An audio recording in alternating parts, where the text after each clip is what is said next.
आकाशवाणी भोपाल से प्रस्तुत हैं प्रादेशिक समाचार।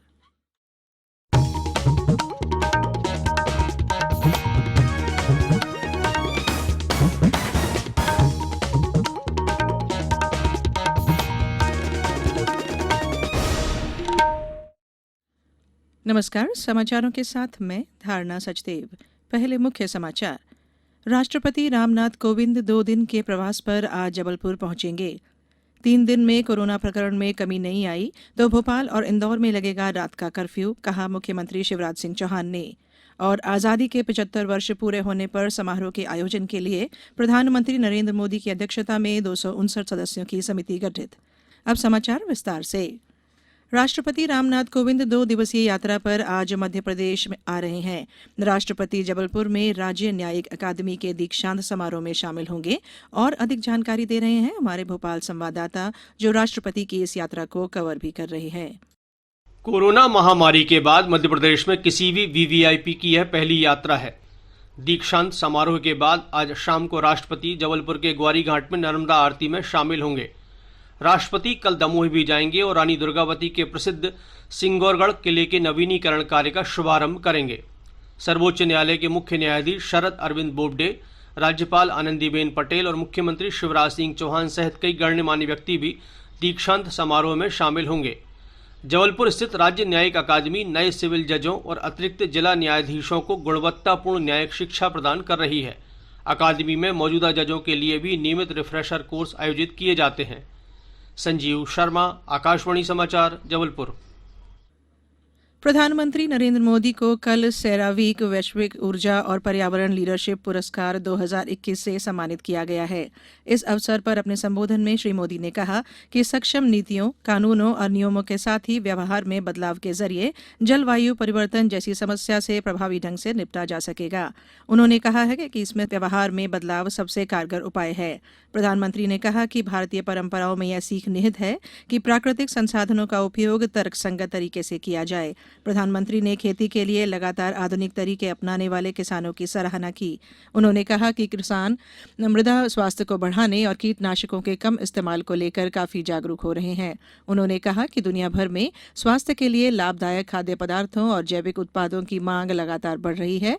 ऐसे में भारत अपने मसालों तथा आयुर्वेद से जुड़े उत्पादों के जरिए इस बदलाव में बड़ा भागीदार बन सकता है। मुख्यमंत्री शिवराज सिंह चौहान ने कहा है कि यदि 3 दिनों में कोरोना के प्रकरणों में कमी नहीं आई तो भोपाल और इंदौर में 8 मार्च से रात्रि कर्फ्यू लगाना पड़ेगा। उन्होंने कल भोपाल में कोरोना समीक्षा बैठक में मास्क लगाने और सोशल डिस्टेंसिंग पर जोर दिया। मुख्यमंत्री ने बैठक में बताया कि इंदौर में ब्रिटेन के कोरोना वेरिएंट के 6 मरीज मिले हैं। श्री चौहान ने कहा कि कोरोना का यह रूप तुलनात्मक रूप से अधिक संक्रामक है और कोरोना संक्रमण से बचाव के लिए अब भी सकारात्मकता बरतना जारी रखना चाहिए। इंदौर में पिछले सप्ताह प्रतिदिन औसतन 173 मरीज बढ़े हैं। इसी प्रकार भोपाल में 78, जबलपुर में 16, बैतूल में 13, छिंदवाड़ा और उज्जैन में 11-11 प्रकरणों की प्रतिदिन औसतन वृद्धि हुई है। इंदौर में पिछले 15 दिनों में प्रकरणों की संख्या 2 गुनी हो गई है। श्री चौहान ने महाराष्ट्र से लगे जिलों पर लगातार निगरानी रखने के निर्देश दिए हैं। राज्य में कुल मिलाकर कल 457 केस सामने आए हैं। अब राज्य में कुल सक्रिय मरीजों की संख्या 3457 है। कोविड-19 से बचाव और सुरक्षित रहने के 3 उपाय। मास्क लगाएं, 2 गज दूरी है जरूरी, सुरक्षित दूरी रखें, हाथ और मुंह साफ रखें। ब्रेक के बाद बुलेटिन में एक बार फिर आपका स्वागत है। प्रधानमंत्री नरेंद्र मोदी की अध्यक्षता में सरकार ने स्वतंत्रता की 75वीं वर्षगांठ मनाने के लिए राष्ट्रीय समिति गठित की है। समिति में 259 सदस्य हैं, जिनमें समाज के सभी वर्गों के जाने माने लोग शामिल हैं। यह समिति राष्ट्रीय और अंतर्राष्ट्रीय स्तर पर आजादी की 75वीं वर्षगांठ पर विभिन्न कार्यक्रमों की तैयारी के लिए नीतिगत दिशा निर्देश देगी। अगले वर्ष 15 अगस्त को स्वतंत्रता की 75वीं वर्षगांठ के उपलक्ष्य में 75 सप्ताह पहले से कार्यक्रमों का का आयोजन किया जा रहा है। कार्यक्रम इस वर्ष 12 मार्च से शुरू हो जाएंगे। 12 मार्च को राष्ट्रपिता महात्मा गांधी के नेतृत्व में चलाए गए ऐतिहासिक नमक सत्याग्रह के 91 साल पूरे हो रहे हैं। समिति की पहली बैठक सोमवार को होगी, जिसमें तैयारी की रूपरेखा तय की जाएगी। सरकार राष्ट्रीय और अंतर्राष्ट्रीय स्तर पर इस अवसर को आजादी के अमृत महोत्सव के रूप में मनाना चाहती है। इस उपलक्ष्य में विभिन्न मंत्रालयों से आयोजित कार्यक्रमों के बारे में मार्गदर्शन के लिए राष्ट्रीय कार्यान्वयन समिति गठित पहले ही कर ली गई थी। इसके लिए सचिवों की समिति भी बनाई जा चुकी है। केंद्रीय कृषि और ग्रामीण विकास मंत्री नरेंद्र सिंह तोमर ने कहा है कि ग्वालियर चंबल क्षेत्र में कृषि प्रसंस्करण इकाइयों को स्थापना के लिए काफी संभावनाएं हैं। उन्होंने कल ग्वालियर में खाद्य प्रसंस्करण शिखर सम्मेलन को वीडियो कॉन्फ्रेंसिंग के माध्यम से संबोधित करते हुए उद्यमियों से सरकार की योजनाओं का लाभ उठाकर खाद्य प्रसंस्करण की इकाइयां लगाने की अपील की। श्री तोमर ने कहा कि इससे क्षेत्र के किसानों को लाभ होगा और छोटे और मझौले किसानों की आर्थिक स्थिति मजबूत होगी। प्रदेश के उद्यानिकी मंत्री भारत सिंह कुशवाहा भी मौजूद थे। केंद्रीय खाद्य प्रसंस्करण की संयुक्त सचिव रीमा प्रकाश ने कहा कि मध्य प्रदेश तिलहन, दलहन, औषधीय और कच्चे माल का प्रसंस्करण कर इस क्षेत्र में तरक्की कर सकता है। केंद्रीय माध्यमिक शिक्षा मंडल सीबीएसई ने 10वीं और 12वीं की परीक्षाओं की कुछ तारीखों में बदलाव किया है। अब 12वीं का भौतिक शास्त्र का पेपर 13 मई की जगह 8 जून को होगा। वहीं गणित का 1 जून की जगह 31 मई और भूगोल का 2 जून की जगह 3 जून को होगा। 8 जून को 12वीं का भौतिकी का पेपर होने के कारण उस दिन के सभी पेपर 12 जून को होंगे।